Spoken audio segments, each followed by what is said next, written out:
પંખી તારું ઉડી જાશે, બાપુ તારું કોણ થાશે? પંખી તારું ઉડી જાશે, બાપુ તારું કોણ થાશે?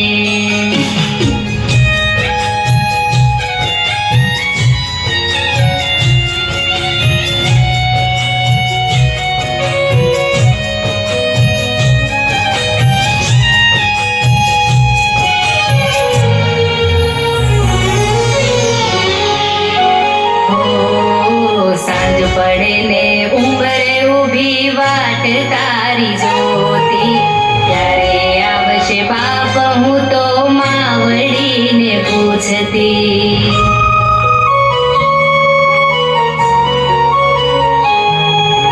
નાની નાની વાતમાં માવડી મને રે વાડતી, બાપુ તારા ખોળામાં માથું મૂકી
કરજે જાજાદી ક્યાં હું રહેવાની, દીકરી તારી